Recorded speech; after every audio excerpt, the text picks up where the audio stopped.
അവര് തന്നെ പറഞ്ഞത്. അതൊക്കെ പരീക്ഷിക്കാൻ ഇനിയും സമയമുണ്ട്.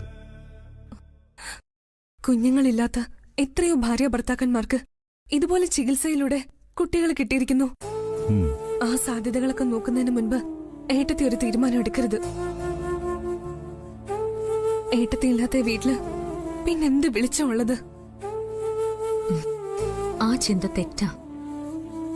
ഞാൻ ഇന്ന് മരിച്ചുപോയാ നിങ്ങൾ ജീവിക്കില്ലേ? സ്വാതി, സത്യം അച്ഛാ, ഈ ഭൂമിക്കൊരു സത്യമുണ്ട്. എന്തൊക്കെ കൊഴിഞ്ഞാലും വാടിയാലും അതങ്ങനെ തന്നെ തുടരും. വഴിയിലിറക്കി വിട്ടിട്ട് ഇവിടെ ആരും സന്തോഷത്തോടെ ജീവിക്കില്ല. അവൻ പറഞ്ഞോ നിന്നോട് ഇറങ്ങിപ്പോവാൻ? പറഞ്ഞോന്ന്? ഇല്ല. ഞാൻ നിന്റെ ആരാ? എടി ആരാന്ന്? അച്ഛൻ. ആ ആണല്ലോ. അപ്പൊ എന്റെ തീരുമാനം നീ അനുസരിച്ചാ മതി. തൽക്കാലം നീ എവിടെയും പോകുന്നില്ല. എവിടെ അവൻ? ഞാനവനെ ഒന്ന് കാണട്ടെ. ഇന്ന് ഇതിനൊരു തീരുമാനം ഉണ്ടാക്കിയിട്ടേ ഉള്ളൂ. നീലേ, എടാ നീലേ, ഏട്ടത്തി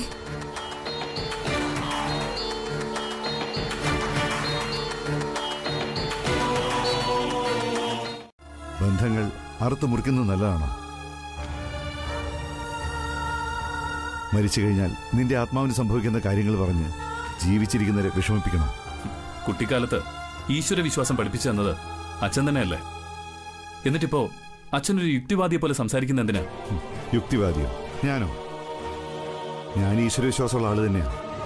കാണാൻ കഴിയാത്ത ആത്മാവിനെ കുറിച്ച് നീ സംസാരിക്കുമ്പോൾ ഞാൻ കാണുന്നത് ഉള്ളിലൊരു സങ്കടക്കടലുമായി കരയാതെ കരയുന്ന സ്വാതിയാ. എന്റെ സങ്കടം, എന്റെ കരച്ചിൽ അതിവിടെ ആർക്കും കാണാൻ കഴിയുന്നില്ലല്ലോ അച്ഛാ. അച്ഛാ, ഇപ്പൊ എനിക്ക് ശരിയെന്ന് തോന്നുന്നത് എന്തോ അതാണ് ഞാൻ പറയുന്നതും പ്രവർത്തിക്കുന്നതും. ഇനി എത്രയും വേഗം ഒരു നല്ല വക്കീലിനെ കണ്ട് ഡിവോഴ്സ് പെറ്റീഷൻ ഫയൽ ചെയ്യണം. എന്നിട്ട് എത്രയും വേഗം നീ നീലിനെ സ്വതന്ത്രനാക്കി വിടണം. ഞാൻ ഉപേക്ഷിച്ചു പോയാലും നിന്നെ ഒരിക്കലും ഏട്ടന്റെ ജീവിതത്തിന്റെ 7 അയലത്ത് അടുപ്പിക്കില്ല ഞാൻ. അത് നിന്റെ വിശ്വാസം. പക്ഷെ സംഭവിക്കാൻ പോകുന്നത് എന്താണെന്ന് ഈ വേദയ്ക്കറിയാം. നീ നീലിനെ ഡിവോഴ്സ് ചെയ്ത് കഴിഞ്ഞാൽ എന്റെ ജീവിതത്തിലേക്ക് നീല് വരും. ഇല്ലെങ്കിൽ എന്റെ പഴയ നീലിന്റെ ജീവിതത്തിലേക്ക് ഞാൻ സ്വാതന്ത്ര്യത്തോടെ ചെല്ലും. അതിന് ഒരു തടസ്സം ഉണ്ടാവില്ല. നിർത്തടി. കഷ്ടം. ഭഗവാനെ, എന്തൊക്കെ കണ്ട ഈ ജന്മോടുന്നു.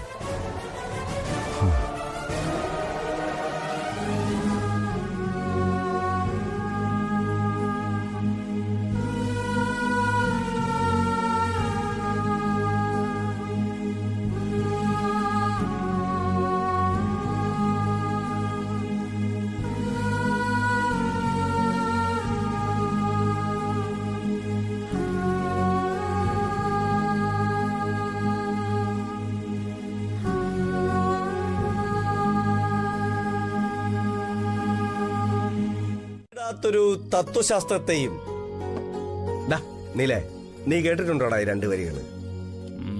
എടാ, പരസ്പരം സ്നേഹിച്ചും ജീവിച്ചും മരിക്കുന്നതിനേക്കാൾ വലുതായി ഈ ലോകത്ത് പിന്നെ വേറെ എന്തുണ്ടടാ? എടാ എടാ ഈ കാലത്ത് കുട്ടികളെന്ന് പറഞ്ഞ ഒരു ബാധ്യതയാ. എടാ, ഇന്ത്യയിൽ ഏറ്റവും കൂടുതൽ വിദ്യാഭ്യാസമുണ്ടെന്ന് ഊറ്റം കൊള്ളുന്ന ഏമ്പോക്കിക്കൊള്ളുള്ള ഈ നാട്ടിൽ അച്ഛനമ്മമാരെ ക്ഷേത്രമുറ്റത്തും വഴിയമ്പലങ്ങളിലും നടതള്ളുന്ന മക്കളാടോ ഈ കലികാലത്ത് കൂടുതൽ? അതൊക്കെ നീ ഇപ്പൊ പറയുന്ന പോലെ പറയാൻ എളുപ്പമാ. പക്ഷെ അനുഭവിക്കുന്നവനെ, അതിന്റെ വിലയ്ക്കുന്നവരുടെ ആത്മാക്കൾ ഗേത കിട്ടാതെ അലയുന്ന വിശ്വാസം. എടാ പമ്പര വിട്ടി, ഈ കൊച്ചു കേരളത്തിൽ ഓൾഡ് ഏജ് ഹോമുകൾ ഏതൊക്കെ എത്രയായിരം ഉണ്ടെന്ന് നിനക്കറിയോ? പാവപ്പെട്ടവന് ശരണാലയം, മധ്യവർഗക്കാരന് കുറച്ചുകൂടി എക്സിക്യൂട്ടീവായ ഓൾഡ് ഏജ് ഹോം ക്ലിനിക്, മക്കൾക്ക് വേണ്ടി കോടാനുകോടി സമ്പാദിച്ചു കൂട്ടി സൂക്ഷിച്ചു വെച്ച് ജീവിതത്തിൽ തന്നേക്കാൾ മിടുക്കന്മാരില്ലെന്ന് ഹുങ്ക് കാണിച്ച് നടക്കുന്ന മഹാമണ്ടന്മാരുണ്ടല്ലോ, ശതകോടീശ്വരന്മാർ. പണക്കാരനും പാവപ്പെട്ടവനും അവിടെ അനുഭവിക്കുന്നത് ഒരേ വികാരം മാത്രം, കടുത്ത ഏകാന്തതയും ഒറ്റപ്പെടൽ. എടാ നീലേ, സ്നേഹം പോലും അക്കങ്ങളിലേക്ക് ചുരുങ്ങുന്ന ഈ കലികാലത്ത് നിനക്ക് കാവലാളായി അന്ത്യം വരെ നിന്റെ ഭാര്യ മാത്രമേ ഉണ്ടാവുള്ളൂ. നിന്റെ ശവക്കുഴിയിൽ അവസാനത്തെ തരി മണ്ണും വാരിയിട്ട് ഒരു തുള്ളി കണ്ണീരും വീഴ്ത്തി നെഞ്ചിലൊരു വിങ്ങൽ നിനക്കായി കരുതി വെക്കാൻ നിന്റെ ഭാര്യയ്ക്ക് മാത്രമേ കഴിയൂ. എടാ പോയി അവളോട് സംസാരിക്കടാ. പോയി സന്തോഷമായി ജീവിക്കടാ. പോ നീലെ, പോ. നീലെ നീ പോടാ.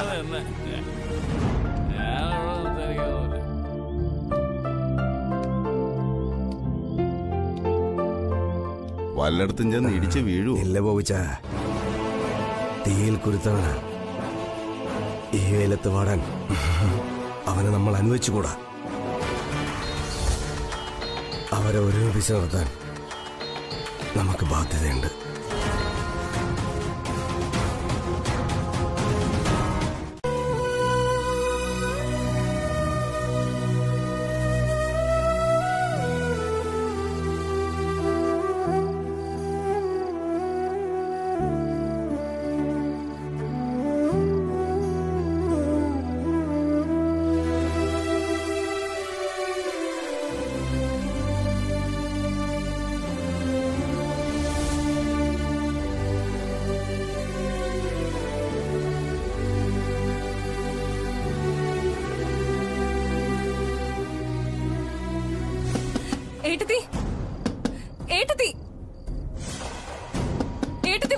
അല്ലെങ്കിൽ വേണ്ട, വലിയ സിനിമ കാണണല്ലേ, ഈ വണ്ടിയെ തന്നെ വന്നാ മതി. വണ്ടി എടുക്കും. Yes sir. ചെല്ല്.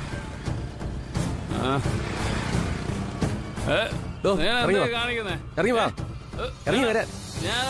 ആലപ്പുറത്തോട്ടി താനങ്ങോട്ട് ചെല്ല. ചെല്ലാനല്ലേ പറഞ്ഞത്? വാ വാ, ഇങ്ങോട്ട് വാടാം. വന്ന് വണ്ടിയെ കയറും. സാറേ ഞാൻ ഓടിക്കാന്ന്. ഓ ശരി ശരി, വണ്ടി ഓടിക്കാനൊക്കെ ആളുണ്ട്. നീ വണ്ടിയിലോട്ട് കയറും. സ്റ്റേഷനിലേക്ക് വന്നു.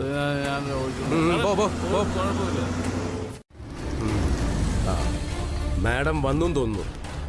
ഇന്ന് തന്റെ കാര്യത്തിൽ മിക്കവാറും ഒരു തീരുമാനമാവും. എന്തിനും ഈ നീൽ റെഡിയാ.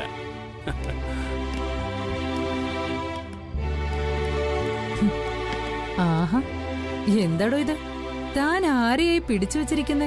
മാഡം, ഇദ്ദേഹം വല്ലാത്ത ഫിറ്റ്. ബ്രീത്ത് അനലൈസറിൽ ഊതാൻ പറ്റില്ലെന്നാണ് ഇദ്ദേഹം പറയുന്നത്. സാറേ അതിന് ഞാൻ ഊതില്ല.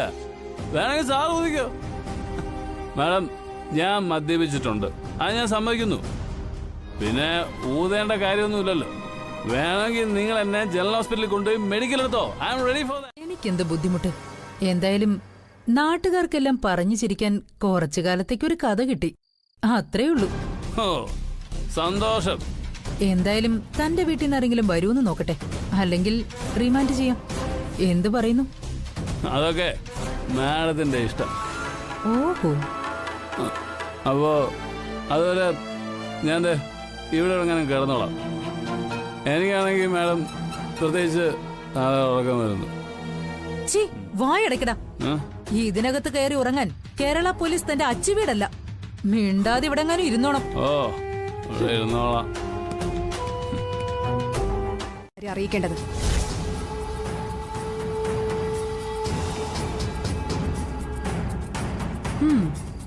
ഒരു കാര്യം ചെയ്യാം, ഞാൻ പോയി സ്വാതിയെ വിളിച്ച് വിവരം പറയാം. അപ്പോഴേക്കും നീ വല്യച്ഛനെ വിളിച്ചോണ്ട് വാ.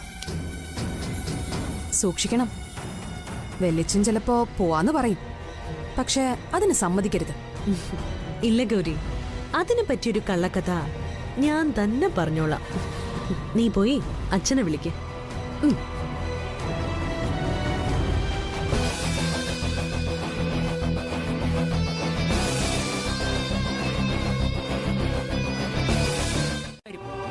അതിനുള്ള ധൈര്യമൊക്കെ ഈ സ്വാതിക്കുണ്ട്. നിനക്കതിന് കഴിയില്ല സ്വാതി. എന്താ കഴിയാത്തത്? ഏട്ടത്തി, ഇത് വിശ്വസിക്കരുത്. ഇതിവളും ആ ACP വൈശാഖിയും കൂടി പ്ലാൻ ചെയ്ത പദ്ധതിയാ. ഏട്ടനെ രക്ഷിച്ചത് ഇവളാണെന്ന് വരുത്തി തീർക്കാൻ. വലിച്ചനെ കൂട്ടി ഏട്ടത്തെ എന്നെ സ്റ്റേഷനിൽ പോയാൽ മതി. വെറുതെ മണ്ടത്തരം പറയാതിരിക്കും നന്ദിനി. ഈ രാത്രി മറ്റാര് ചെന്നാലും നീലിനെ കൊണ്ടുവരാൻ കഴിയില്ല. കാര്യങ്ങൾ അത്രയ്ക്ക് ഗൗരവമുള്ളതാ. ഭർത്താവിന്റെ യശസ്സിന് കളങ്കം സംഭവിക്കാതെ രക്ഷപ്പെടണമെങ്കിൽ നീ ഇത് സമ്മതിച്ചേ പറ്റൂ. വേറെ രക്ഷയില്ല സ്വാതി. ഒരു കാര്യം ഞാൻ പറയാം, വൈകുന്തോറും സംഗതി വഷളായിക്കൊണ്ടിരിക്കുക. ഇത് ഞാൻ പ്ലാൻ ചെയ്ത കാര്യമാണെന്നത് നിങ്ങളുടെ തെറ്റിദ്ധാരണയാ. വൈശാഖി വിളിച്ചു പറയുമ്പോ മാത്രമാ ഞാൻ വിവരം അറിയുന്നത്. അല്ലെങ്കിൽ നിങ്ങളോട് പറയാതെ ഇതിനുള്ളില് എനിക്ക് നീലിനെ പോയി കൊണ്ടുവരായിരുന്നു. അതെ, വെള്ളമടിച്ച് വണ്ടി ഓടിക്കുക മാത്രമല്ല നീല് ചെയ്തത്. അയ്യോ, ആണോ? പിന്നെന്താ പറ്റിയത് വേദേ? റോഡിൽ കൂടി സൈക്കിളിൽ പോയ ഒരു ബംഗാളി പയ്യനെ വണ്ടി ഇടിച്ച് തെറിപ്പിക്കുകയും ചെയ്തു. ഞാനും കൂടെ പോവാം. അത് വേണ്ടച്ചാ, ഇത് ഞാൻ തന്നെ ചെയ്തോളാം. ഒരാൾ എത്ര ശത്രുവായാലും അപകടത്തിൽ പെടുമ്പോ അത് കാണിക്കാൻ എനിക്ക് അറിയില്ല സ്വാതി. തൽക്കാലം നീലിനെ ഞാൻ ഒറ്റയ്ക്ക് പോയി കൊണ്ടുവരാം. ഗൗരി വാ.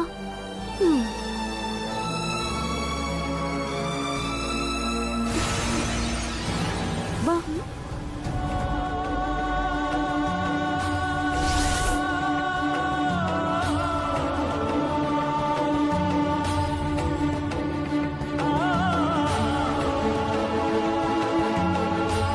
നീ ആരാടി?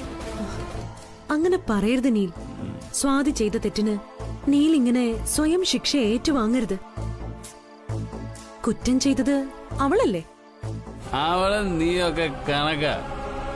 ആണുങ്ങളെ ചതിക്കാൻ ജന്മമെടുത്ത വർഗം. ഓരോരുത്തരും ഓരോ ട്രാപ്പിലാ നമ്മളെ പെടുത്തുന്നത്. ഇപ്പോ നീ ഇങ്ങോട്ട് വന്നത് ഒരു ട്രാപ്പല്ലേടി? അങ്ങനെ പറയരുത് നീൽ. ഞാനിപ്പോ വന്നത് നീലിനെ രക്ഷിക്കാൻ കൂടിയാ. ഞാൻ നീലിനെ രക്ഷിക്കാം.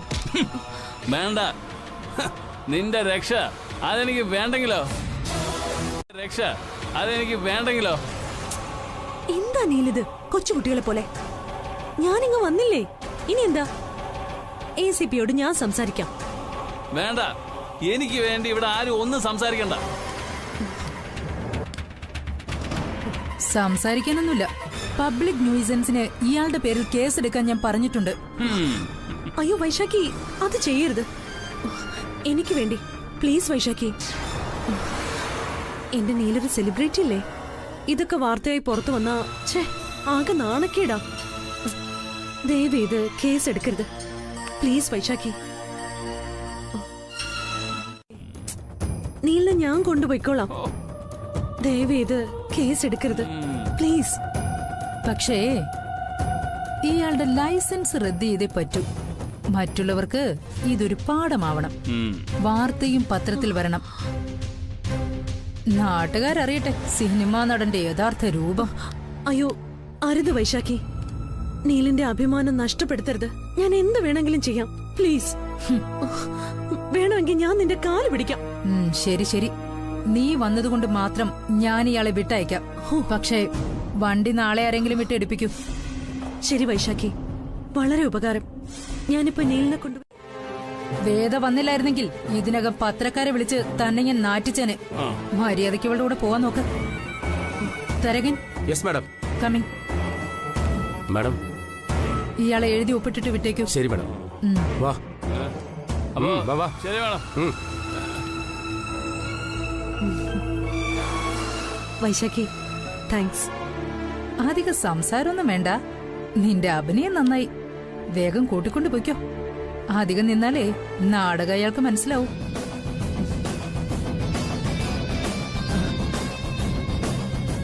ഇത് വെച്ച് ഞാനൊരു കളി കളിക്കും. എനിക്കൊന്നും കേക്കണ്ട. എന്റെ ഭാഗത്തൊരു തെറ്റ് പറ്റി. തിരുത്താൻ കഴിയാത്തൊരു തെറ്റ് തന്നെയാ. അതുമൂലം ഏട്ടനുണ്ടായ അപമാനവും സങ്കടവും ഒക്കെ എനിക്കറിയാം. അതിന് എന്റെ സങ്കടം അത് നിനക്ക് ഇനി മനസ്സിലായിട്ടില്ല. അത് മനസ്സിലാക്കാൻ നിനക്കൊന്നും ഇനി കഴിയില്ല. നീ ഗർഭിണിയാണെന്ന് കളവ് പറഞ്ഞത് എനിക്ക് ക്ഷമിക്കാൻ ഒരു കാലത്തും കഴിയില്ല എന്നുള്ളത് സത്യം തന്നെയാ. പക്ഷേ അതിനേക്കാളും ഇപ്പൊ എന്നെ വേദനിപ്പിക്കുന്നത് മറ്റൊന്നാ. ഈ ജന്മത്ത് എനിക്കൊരു കുഞ്ഞിനെ ആഗ്രഹിക്കാൻ കഴിയില്ല എന്ന ആ സത്യം. സ്വാതിയോട് പറഞ്ഞതുപോലെ നിനക്കും ഈ മുറിക്കകത്ത് പ്രവേശനമില്ല. മേലിൽ ഇനി ഈ റൂമിനകത്ത് കയറി പോകരുത്. ഓക്കെ? ഇറങ്ങി പോവാൻ. നീൽ, പ്ലീസ്, എനിക്ക് നിങ്ങളെ മറക്കാൻ കഴിയില്ല. ഈ മുറിയിൽ ഞാൻ ഇനിയും വരും. വേണമെങ്കിൽ അപ്പോഴും നീൽ എന്നെ ഇറക്കി വിടാം, അല്ലെങ്കിൽ കൊല്ലാം. പക്ഷേ നിങ്ങളെ ഞാൻ വിടില്ല, ഒരിക്കലും.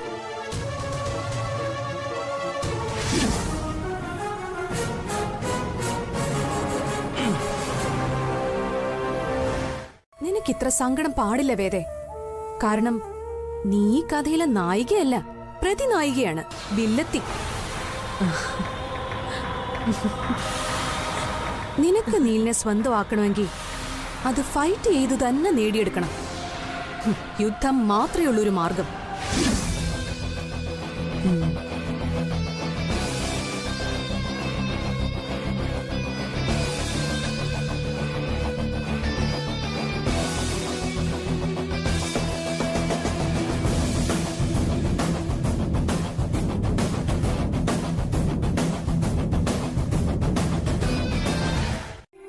പക്ഷെ ഭഗവാന് പോലും തിരുത്താൻ കഴിയാത്ത ജന്മവിധിയാണ് എന്റേതെങ്കിൽ ഭഗവാൻ പോലും നിസ്സഹായനായി പോവുകയുള്ളൂ. എനിക്ക് ഈശ്വരനോട് ഒരു പിണക്കവുമില്ല, ഭക്തി മാത്രമേ ഉള്ളൂ. ഇത് സ്വാതിയുടെ വിധിയാ.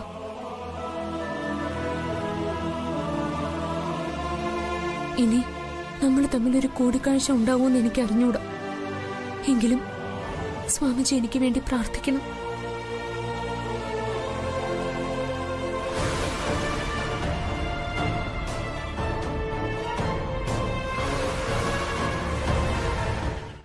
ഇവിടെ സ്വാതിയുടെ കാര്യത്തിലും അതുതന്നെയാ സംഭവിച്ചത്. ആ പാവം സഹിക്കാവുന്നതിന്റെ പരമാവധി സഹിച്ചു. ഒടുവിൽ സ്വയം ഇറങ്ങിപ്പോകാൻ തീരുമാനിച്ചു. സ്വാമിജി, അവര് തമ്മിൽ അകലരുതെന്നാണ് എന്റെ ആഗ്രഹം. അതിനി ഒരു വഴിയും ഞാൻ കാണുന്നില്ല മഹേശ്വര. അങ്ങനെ പറയരുത് സ്വാമിജി.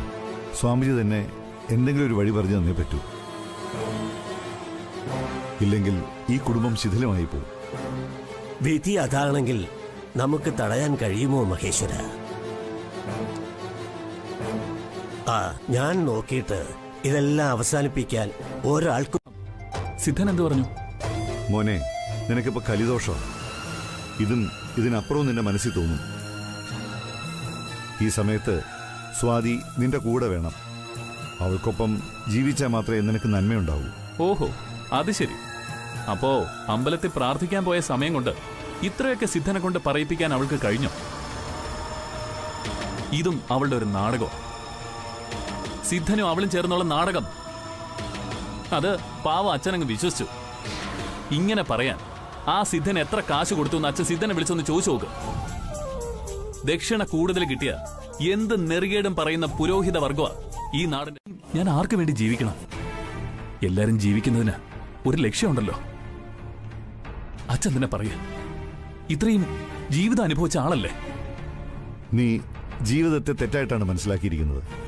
സ്വാതിയോട് ഇത്രയ്ക്ക് മനസാക്ഷി കാണിക്കാത്ത നീ നാളെ എന്നോട് ഇങ്ങനെ പെരുമാറില്ലെന്നെന്താ ഉറപ്പ്?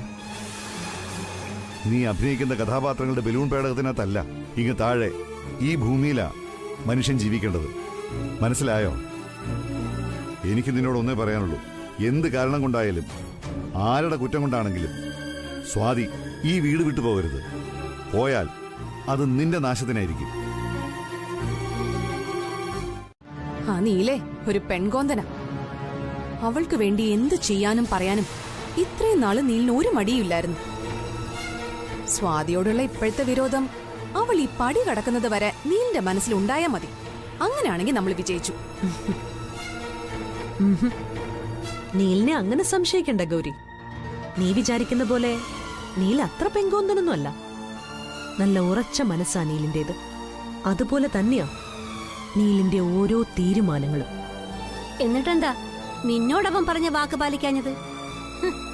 പകരക്കാരിയായിട്ട് 1 കൊല്ലത്തേക്ക് ഒരുത്തിയെ കൊണ്ടുവന്നിട്ട് ആ സമയം കഴിഞ്ഞിട്ടും നിന്നെ തിരികെ വിളിക്കാതിരുന്നത് ശരിയാണോ? അല്ലെങ്കിൽ ഉദ്ദേശിച്ച ലക്ഷ്യം ചിലപ്പോ നടന്നില്ലാന്ന് വരും.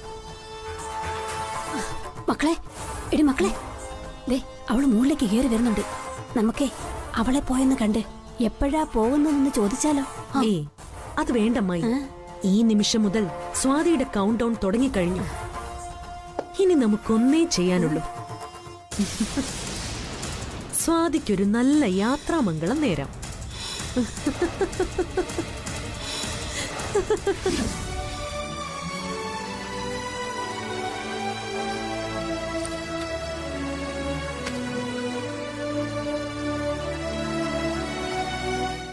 ഈ വീടിന്റെ അടിത്തറയളകാൻ പോകുന്നത്.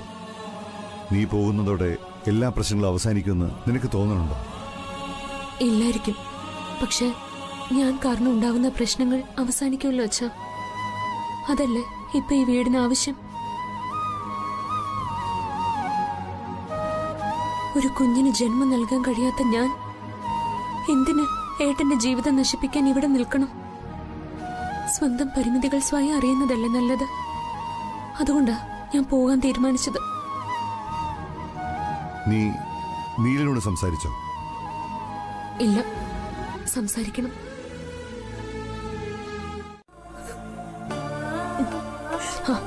നീ വേഗം ചായ എടുക്ക. പിന്നെ മധുരം കുറച്ച് കൂടുതൽ ഇട്ടേക്കണേ. അവസാനത്തെ ചായയല്ല, മധുരം ഒട്ടും കുറയ്ക്കണ്ട. കരയാതടി. ചെല്ലടി.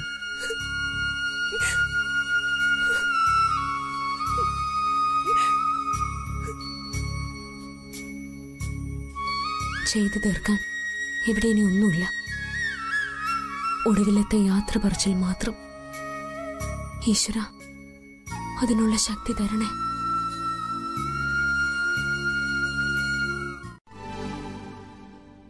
ഇത് മാത്രം ഞാൻ തിരിച്ചു തരില്ല.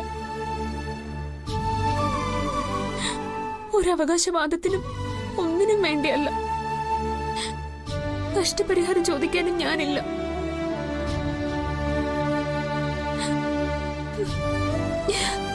ഒരു ധൈര്യത്തിന് ഒറ്റയ്ക്ക് യാത്ര ചെയ്യേണ്ടി വരുമ്പോ, രാത്രിയിൽ ഇരുട്ടിന് ഭയം തോന്നുമ്പോ, പകലുകളിൽ ചുറ്റുമുള്ള ഒരുപാട് കഴുകൻ കണ്ണുകളിൽ നിന്നും ഓടി രക്ഷപ്പെടേണ്ടി വരുമ്പോ, ഒരാശ്വാസത്തിന്, ഒരു ബലത്തിന് ഈ താലി എനിക്ക് വേണം. ഏട്ടൻ എന്നെ എത്ര വെറുത്താലും ഏട്ടനെ ഒരു തരിമ്പ് പോലും വെറുക്കാനോ ഏട്ടന്റെ അന്തസ്സിന് കോട്ടം വരുത്തുന്ന എന്തെങ്കിലും ചെയ്യാനോ ഈ സ്വാതിക്ക് പറ്റില്ല. എനിക്ക് പ്രാണന. എന്റെ ദൈവോ.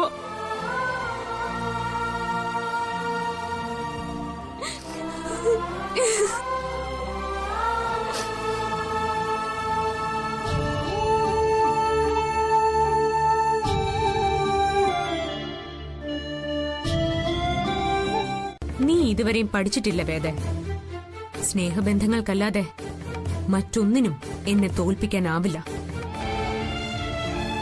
എന്റെ മേൽ നീ നേടിയെന്ന് അല്പം മുൻപ് നീ പറഞ്ഞതൊന്നും ജയമല്ല വേദ. നിന്റെ ജീവിതം പരാജയമാവുന്ന ഒരു ദിവസം നീ നരകിക്കും. അന്ന് നിന്റെ മനസ്സ് ശാന്തമാക്കാൻ ഞാൻ അഡ്വാൻസ് ആയിട്ട് പ്രാർത്ഥിക്കാം.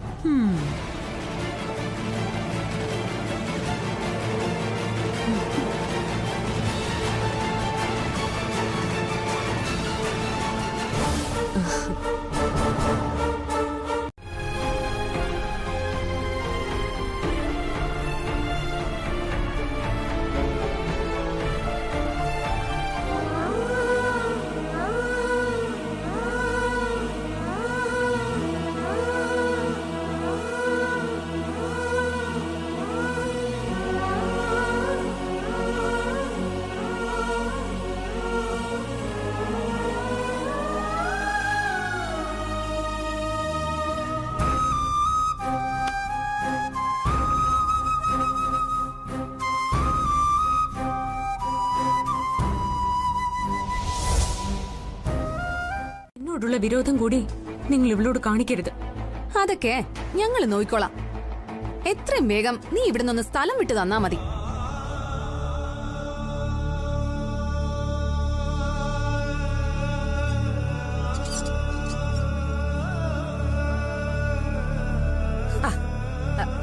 ദാടി നിന്റെ ചേട്ടത്തിന്റെ പെട്ടി കൊണ്ടു കൊടുക്കടി.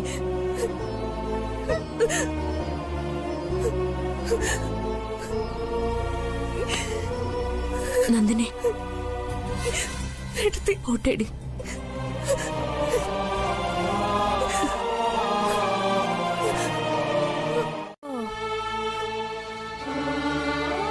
പക്ഷെ ജന്മം കൊണ്ട് കിട്ടാത്ത ഒരച്ഛന്റെ സ്നേഹം കർമ്മം കൊണ്ട് അച്ഛനിൽ നിന്ന് ഞാൻ അനുഭവിച്ചു. ഞാൻ എവിടെ പോയാലും അച്ഛന്റെ സ്നേഹം എന്നോടൊപ്പം ഉണ്ട്, അനുഗ്രഹവും ഉണ്ട്. എനിക്കത് മതി, അത് മാത്രം മതി. ഒരപേക്ഷയുള്ളൂ, എന്നെ വെറുക്കരുത്.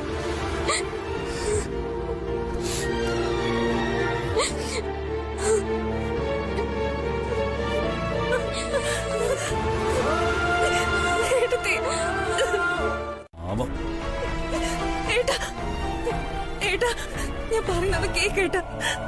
ആ പടി ഇറങ്ങി പോകുന്നത് ഈ വീടിന്റെ ജീവനാ. ഏട്ടാ തിരിച്ചു വിളിക്കേട്ടാ പ്ലീസ്. ഞാൻ ഏട്ടന്റെ കാല് പിടിക്കാം പ്ലീസ്.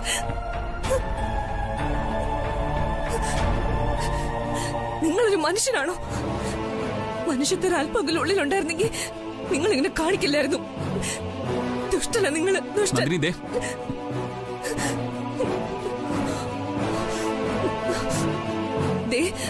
ഒന്ന് നിങ്ങൾ ഓർത്തോ, ആ പോകുന്നവരുടെ കണ്ണീന്ന് ഒരു തുള്ളി കണ്ണീരി മുറ്റത്ത് വീണ ദഹിച്ചു പോകും. നിങ്ങള് കത്തിച്ചാമ്പലായി പോകും. പോയ പോക്ക്. എന്റെ ശത്രു പടിയിറങ്ങുന്നു. ഇതിനേക്കാൾ വലിയ ഒരു വിജയ മുഹൂർത്തവും എനിക്കിനി കിട്ടാനില്ല. അവളുടെ അധികാരത്തിന്റെ ഗർവ് ഇതോടങ്ങ് അവസാനിച്ചല്ലോ, അത് മതി.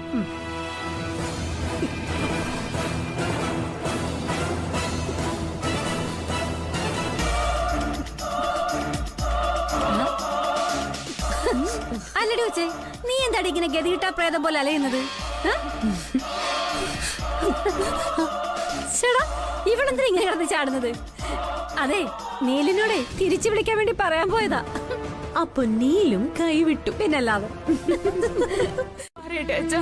എനിക്ക് പോണോ അച്ഛാ? എവിടെ പോകുന്നില്ല, ഇത് നിന്റെ വീടാ.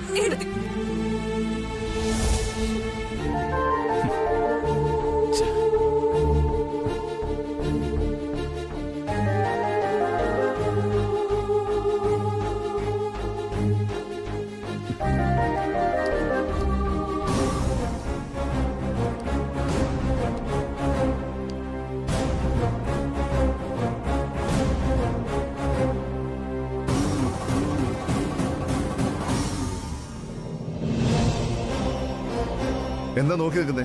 കേറി വാ. വെല്ലിച്ചൻ എന്തിനാ ഇപ്പൊ എന്നെ തല്ലിയത്? സത്യം പറഞ്ഞാണോ? മിണ്ടരുത് നീ, ഇതെന്റെ വീടാ. ഇവിടെ കാര്യങ്ങൾ എങ്ങനെ നടക്കണമെന്ന് ഞാൻ തീരുമാനിക്കും. ഈ വീടിന്റെ ഗൃഹനാഥ ഇപ്പോഴും എന്റെ മൂത്ത മരുമകൾ ദാ ഈ നിൽക്കുന്ന സ്വാതിയാ. ഈ കളി എവിടം വരെ പോകുന്ന അറിയാൻ തന്നെയാ ഞാൻ കാത്തിരുന്നത്.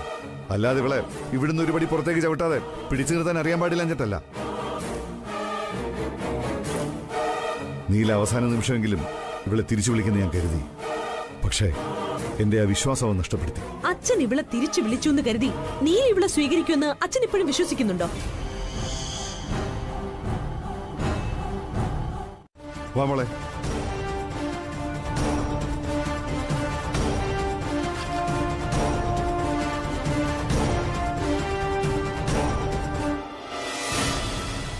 അയ്യോ,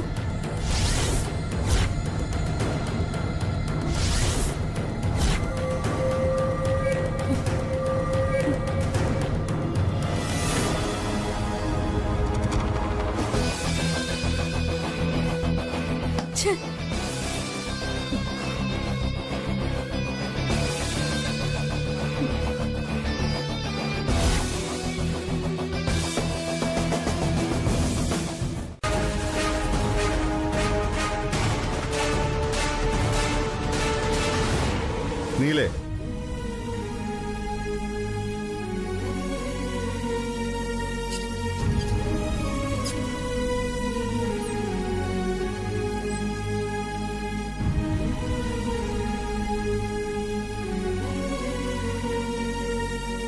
നേരെ നോക്കടാ.